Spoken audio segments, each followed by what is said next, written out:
Welcome to the final video of our 2024 GCM NBA mock draft. We have come to the end of the lottery. We are less than a week away from the actual NBA draft.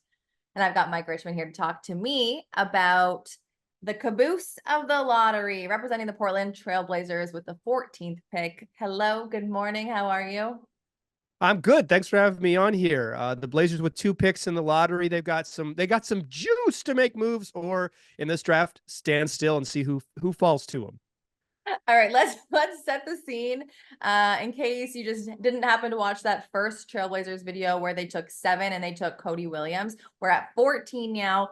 The Portland Trailblazers had the worst record in the Western Conference, 21-61 last year. They have officially started their rebuild after getting Scoot, and Damian Lillard is out of the picture now.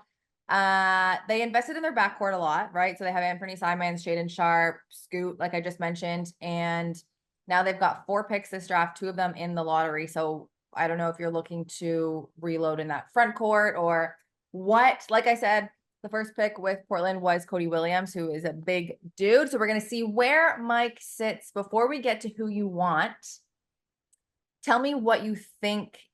Like, you're GM right now. You are the GM of the Portland Trailblazers. What you would want, what hole you'd want to fill at this 14 spot. Yeah, so they're in an interesting spot, right? Because not only do they have 4 picks in this draft, but I guess we, for the purposes of this exercise, Yeah, you. but yeah, I am blessed with 4 picks in the 2024 draft. They probably can't add all 4 rookies to the roster because the roster is basically full. They have 11 players under guaranteed contracts, plus a couple other guys under non-guaranteed. So, like, if they were just to run it back, they have 14 roster spots already spoken for. So they only have 1 empty space. And they were the worst team in the West. So, like, they do need to do.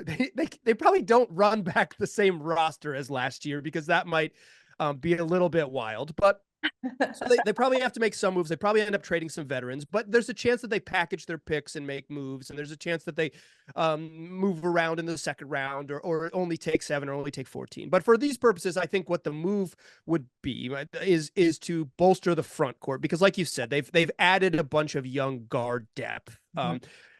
They've invested in Shaedon Sharpe and Scoot Henderson in back-to-back drafts. They still have 25-year-old Anthony Simons on the roster.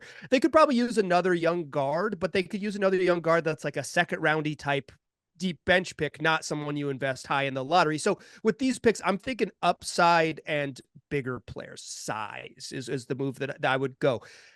They're in a weird spot because they also have a lot of young forwards. They got DeAndre Ayton at center. Like, the roster is just crowded. So who you pick isn't going to easily plug and play into the Blazers roster. So you got to say, here's a player I like. We'll figure out the rest later. So I think that's my approach with this pick. Are you thinking like a player who can come in? And I know you're talking about roster spots, but like say they clear up 2 spots for these lottery picks. Someone who comes in and plays right away, or are you looking at someone you can develop and has a high upside? Right.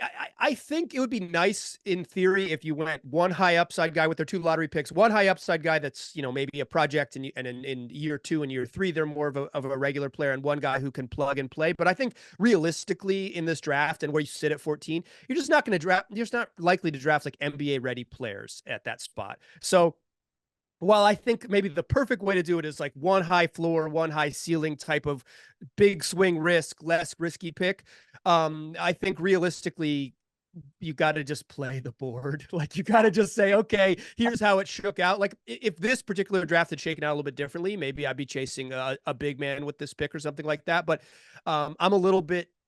I'm not a big Zach Edey guy. Like, I think he'll be a fine NBA player, but I'm not a big believer. And Kelcey Ware, the other big center that I had considered at this spot, I like him, but I'm maybe not as enamored with his overall upside. I think he's maybe also kind of a role player type, and so I'd rather take a bigger swing, like someone who straight up can't play. So am I on the clock? Can I announce I my know pick? you're like teasing all of us on here. Let's just go for it.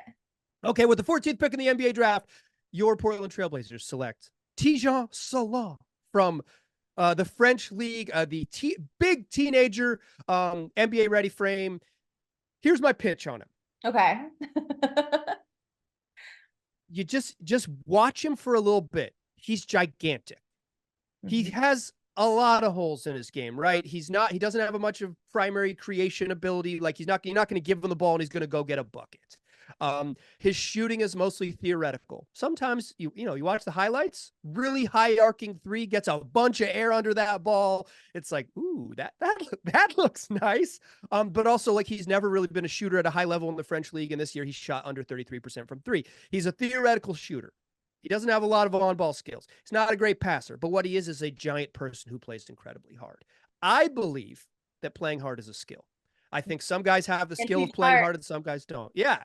And some folks, like some basketball players, they have to be like, okay, today I'm going to play hard. And they have to think about it the same way guys think like, today I'm going to have to keep my elbow in on a jump shot. And so if you're thinking through your form on a jumper, you're maybe not as clean of a shooter. If you're thinking through playing hard, you're maybe more reactive than you would be. So I think Salah has the upside of being like an Aaron Gordon type, multiple positional defender, plays really hard, probably doesn't max out more than like a fourth option on offense. And when Aaron Gordon was the lead guy in Orlando, he looked bad. And when he became the fourth guy in Denver, they won the freaking title. So yeah, I like him for me, that's the pick because the upside is there for him to be really special with the understanding that he is maybe a ways away.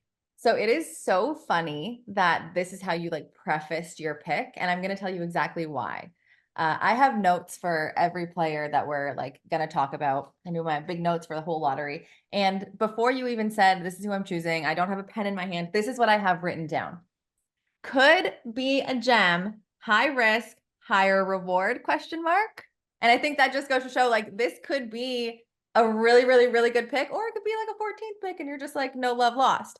The one, I guess, like thing that people are talking about, the one critique is a lot of what you talked about, inexperience and inconsistency. Now, when you're in the NBA and you're in the lifestyle and you have the trainers, do you think that could get better? Absolutely. Do you think like once he's here and has a team and can kind of like settle in? I think this is a really good pick. Yeah, I think Salah didn't end up playing in the French national team until he was like 17. He wasn't one of these guys that was in the pipeline at 12. And he's only 18 now. Keep that in mind. He is an 18. Yeah, so like I think he played on the U16 team as a 16-year-old, and so he's relatively new to the highest levels of international basketball. So, and like you just can't at his size with the way he moves, there's just not a lot of people in the world like that look like that.